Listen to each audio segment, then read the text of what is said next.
APSO.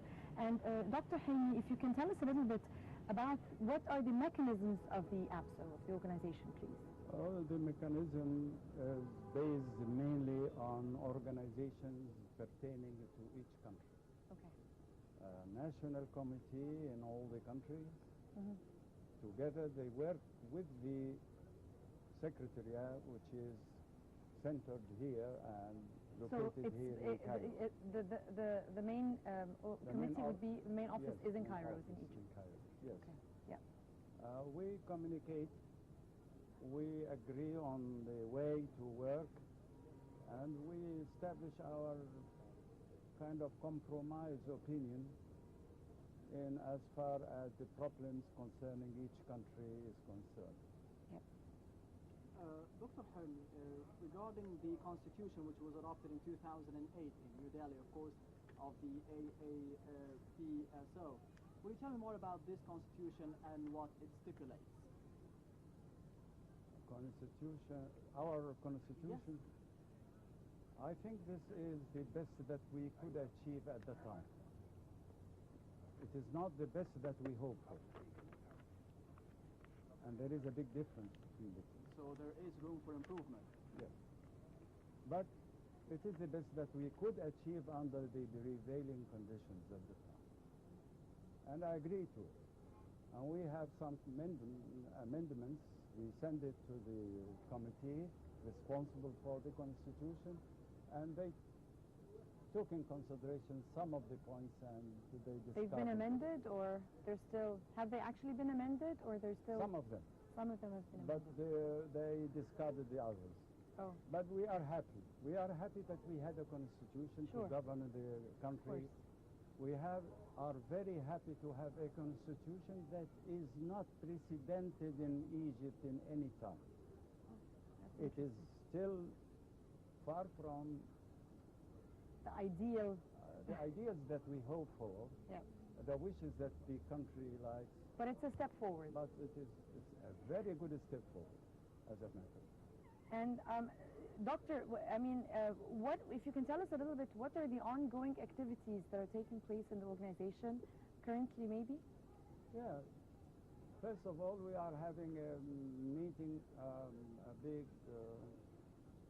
discussion about the Arab situation at the moment. Okay. It's going to be held next week. Second, we are having a grand meeting for the organization in Colombo, Sri Lanka, in October, on the 18th, 19th, and 20th of October, in which most of the African and the Asian countries attend. And we discuss all the problems of Asia and Africa and the world as a whole. Thirdly, we are having a very important publication at Tadamun. Ah, okay. Which so this is a publication of the organization. Yes, of the organization. Yes. Which groups together all our activities all over the year. Yeah. We have one. You only have one. It's only annually. Annual, once a year. Once a year published. Yeah. Okay. Finally, we are making visits. Going to Sudan on the October 29, 30. Okay, so to attend a meeting for the media in Afro-Asian Media Union we have established last year. Okay, so it's going to be like a follow-up. I'm going to Ramallah to meet with the leaders of the Palestinian movements, all of them, to discuss the future of Palestine after that intervention by Egypt and quietening the whole thing. Of course. And the ceasefire, of course, of Egypt. Dr. Hilmi, you have spoken about the Palestinian cause, of course. What are the other main challenges that are facing the organization right now and you will be addressing in the next meeting? First of all is the finances of the organization, to be honest, because many of the countries are being, as you know, in financial crises in the Arab world, have been Economic lost difficulties. on the ways of revolutions and the like. So we don't have any income. And we depend mainly on the Egyptian government, which is very little. But in spite of all that, we are doing our job with a lot of deficits, but, well, it's better than nothing. Of course. Second problem is what happens in the Middle East. This is going to be a center for discussion. The so-called Arab Spring or Arab Autumn or whatever you may call it. I think it deserves a lot of this. Then terrorism. Terrorism has been an issue that is many times discussed in our organization, and we are going to discuss it again in Colombia. Finally, the problems that face each country, especially that is taking more than one country, like Ethiopian dam. Renaissance Dam. And Actually, this was the next question, Doctor. Do you think the organization can actually intervene in the Renaissance Dam Yes. crisis? People can always intervene, Okay. and we are the people representatives. In which perspective would you sort of be at dealing least with? to give a sort of confidence to the people that we are not trying to harm them. We are always believers in their good and welfare, Sure. and that we are always friends. We are after the beneficial situation for each and every country. Country and the welfare.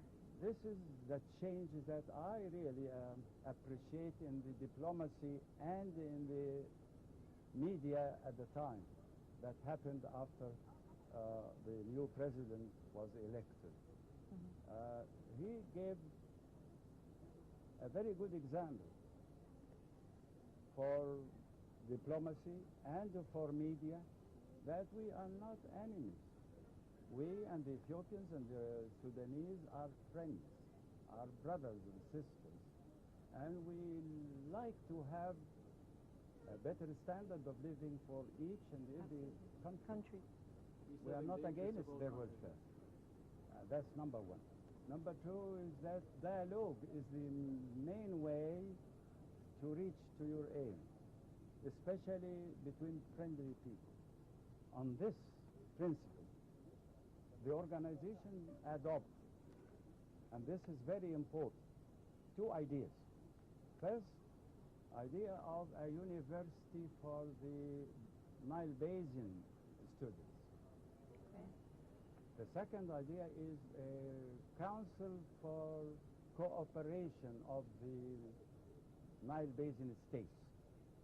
And I offered these two ideas to the president before he was elected, to the prime minister, to the minister of the past and the present ministers of foreign affairs, and to all people concerned, because I feel, and I'm really honest about that, that we cannot reach the African people in Ethiopia or Sudan or any other country in the Nile Basin without paving the way by scientific means and by friendly means.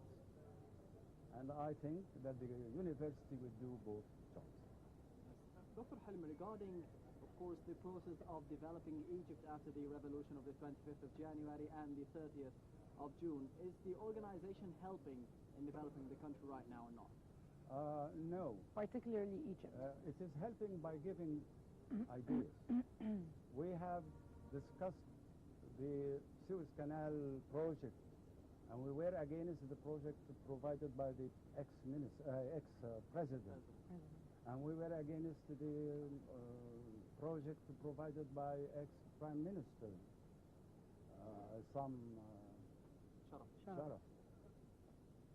But we are with this, and I actually, as a president of the association, I visited the site, and I really liked the way they are working, And the idea, which is not costly, the second is not against the national security, and thirdly, it is going to help a lot of occupation for all people, for many people. I think this is a very good project. I completely am with it. I am completely with another project too, which has been declared by the Prime Minister about the North Coast development. And I have been after that for so long with Prime Ministers all over the time for 30 years. I said that if we just drop some water on the North Coast land, it would give us enough of wheat and corn that we need in Egypt. That's number one. Number two, I agree fully with the national project of the roads that they intended to establish, because I believe that without this communication and easy traffic, no development could be achieved. So I really fully support the three projects. Otherwise, all the other projects should be postponed. And I mean, focusing on these national projects for now. Yes. So we are helping in that way.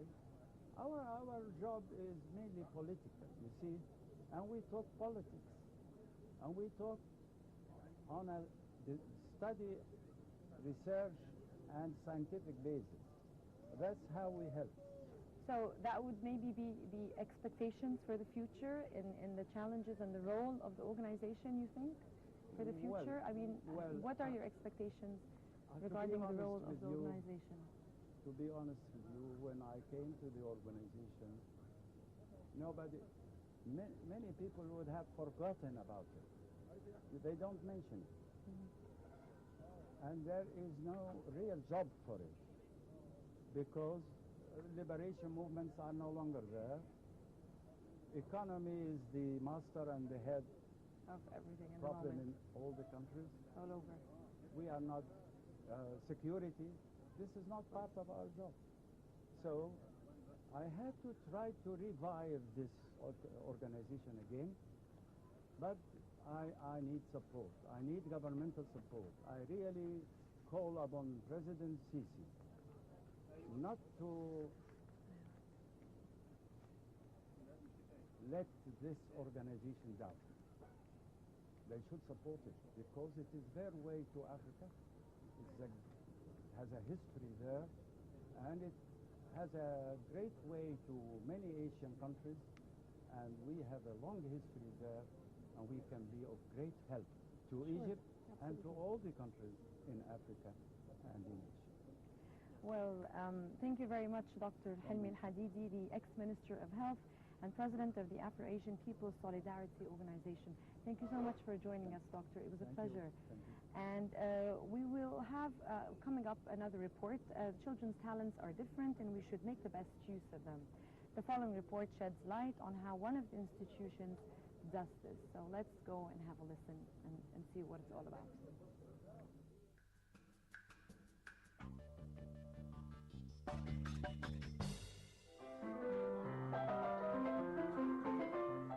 Arts and sports.